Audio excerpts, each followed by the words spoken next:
So the fact that she allowed this confused me. I'm really sorry if you can hear angry hamster noises in the background. Marshmallow is on one.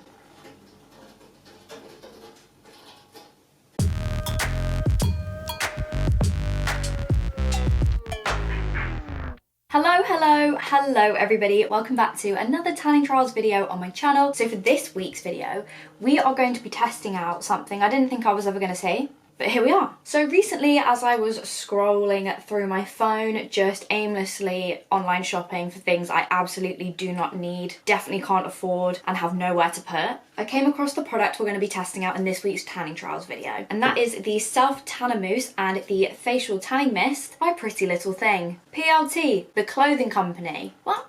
The first thing that crossed my mind when I saw these products was, are they going to be a dupe of the Molly May filter? Because we all know by now that Molly May is the creative director of PLT, and PLT do actually stock Molly May filter on the website as far as I'm aware. So yeah, the first thing I wondered was whether or not this could potentially be a dupe for that product. If you are the creative director of a company or anything like that, you must have a massive say in what goes on the website. So the fact that she allowed this confused me, but I went with it and I bought it anyway. I also went and bought the tanning mitt, which looks absolutely disgusting because I forgot to wash it before this video.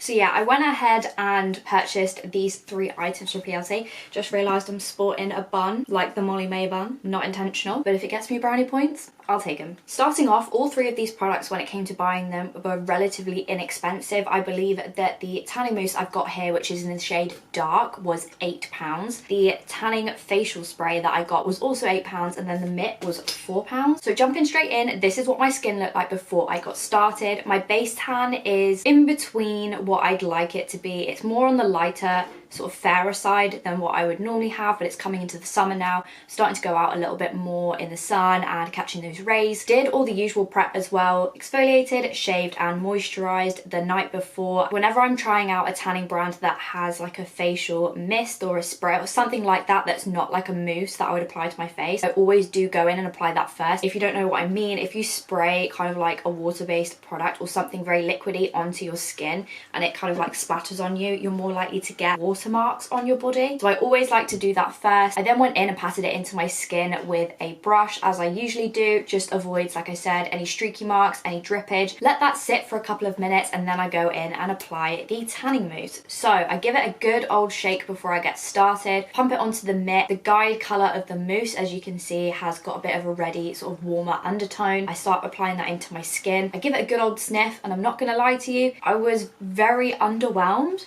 So obviously this is more of a budget tan. I mean, it is £8. Probably one of the cheaper tans I've ever used. Like, I'm pretty sure I used a Revolution one, which was £10, which in my head was very cheap. So £8 is even cheaper. The main reason why I initially was very underwhelmed was because the tan didn't really have a scent to it. A lot of tans kind of pride themselves on having no biscuit smell. They have really fruity, floral, light, fragrant scents to the tan. But this tan, when I applied it to my body, it didn't necessarily smell like chemically or anything. It just had kind of a strange aroma to it. I'm gonna have to sniff it again to like bring it back, because it was about a week ago. Keep dripping it everywhere.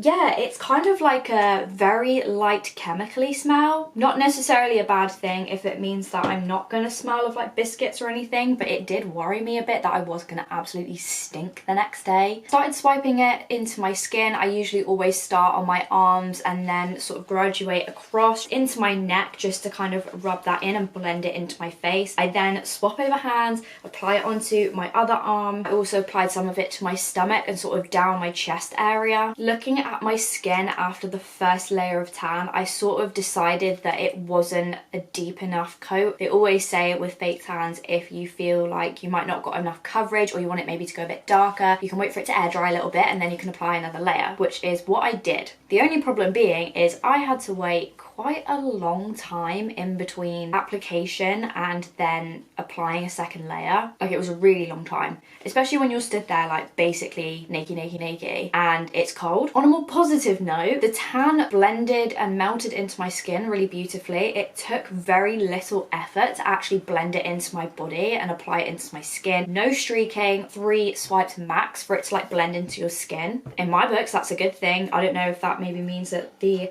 formula is a bit on the lighter side. I do kind of prefer that as well, especially when I'm using a darker tan, because I'm worried that I might go too overboard and end up literally just looking absolutely mental. Especially if you're using like a facial tanner and then you're using a body tanner. 9 times out of 10 they don't match. I applied 2 layers of the tan. It took a really long time to dry before I could put my clothes back on, like a really long time. But I had to wait for it to predominantly dry before I got into bed, as I didn't want it to transfer or anything. Once it did dry though, it dried down pretty well. Like there was a little bit of tackiness to my skin in the usual places, you know, like in the elbow creases, the knee creases, on my neck as well. I always find I get little ridges or lines where my little neck rolls kind of sit. The friction rubs it away, so there always is a little bit of lineage on my neck. I'm kind of just over it at this point. Popped on my usual tanning pajamas. I have like crisp white bedding. If any tan was to transfer onto my sheet off of my body, I would see it. And I'm not gonna lie to you, there was a little bit just from where my hands and my feet were on the bed. The worst, a 2 out of 10. It recommends that you apply this tan and leave it to develop over 8 hours. I don't want to be going about my day covered in fake tan, so I always go and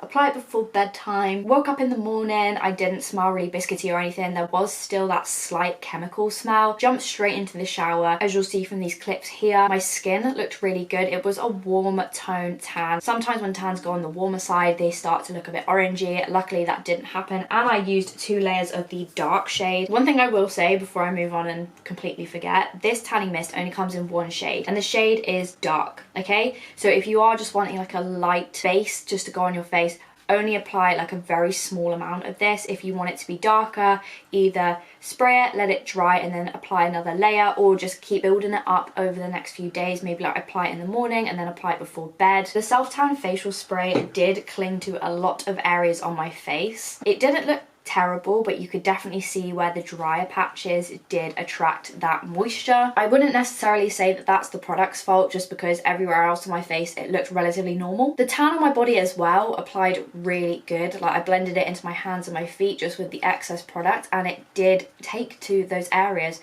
very well, especially the rest of my body too. Really good payoff. No streakiness, no smell. Now when it comes to the wear of this tan, I did apply this on a Friday night, washed it off on the Saturday morning, and I've been wearing it ever since. Obviously in the places where you'd wash the most, like on your face and on your hands, it does fade pretty quickly. But because I had the facial tanning spray, I was just topping up my face and also my hands with this bad boy, just blending it in with a brush. The tan gradually faded over the next few days, so I've been wearing this tan for a whole week. It faded pretty evenly over my body. One thing they do say to sort of keep the tan up is make sure you keep your skin hydrated, so I was moisturizing every single day all over my body with body butter. Onto my arms, onto my chest, my legs as well, and my feet, I was topping up my tan with this. It was multi-purpose for me, I can't lie to you. Like I want to get the most out of my products, but I did, and it definitely worked. This is now the 7th day of having this tan on my body, and I have to say it has lasted really well. I'll show you a clip of what my chest looks like today as I'm filming this video, because it is starting to sort of patch away on my chest, slowly coming away from my skin, obviously where the friction probably from my clothes is and when I'm washing and stuff. But on the whole guys, I would say I'm pretty impressed with how this PLT £8 fake tan lasted on my body. It applies really well, it's affordable, it's accessible, so you can literally order it and get it next day if you wanted to, because it is a clothing brand. The only thing potentially I would like to see is maybe them come out with a couple of different shades of the facial tanner spray. I wouldn't necessarily say it was actually dark, the payoff. I mean, depending on your skin, it might come out darker, it might come out lighter, how much you use, all that jazz. Everybody will probably look different with this tan on. Out of 10, I think I would rate my experience using the PLT self-tanning products probably like a 7 out of 10. I like the accessibility of it, I like the pricing on it. The quality of the mitt was pretty good as well. Hopefully at some point they'll come out with a brush, because I always use a brush when I fake tanning. There's so many different uses for that, so I hope that they do come out with a brush if they haven't already, or it's not already in the pipeline. But yeah, I would give this a solid 7 out of 10. So that is it for this week's video, guys. Testing out the PLT self-tanning mousse, facial tanner spray, and also the tanning mitt. If you enjoyed this video, please make sure you give it a big thumbs up so I know. It really does help me out a lot. As always, links will be in the description to all of the items that I've shown you in this video today, just in case if you want to try them out for yourself. Also, if you haven't already, make sure you subscribe to this channel for more videos like this. I have a whole playlist dedicated to tanning trials videos if you want to check the rest of those out. Link will be on the screen for them as well. I hope you have a super lush rest of your week, whatever it is you are planning to do, and I will see you next time for another video. Bye guys!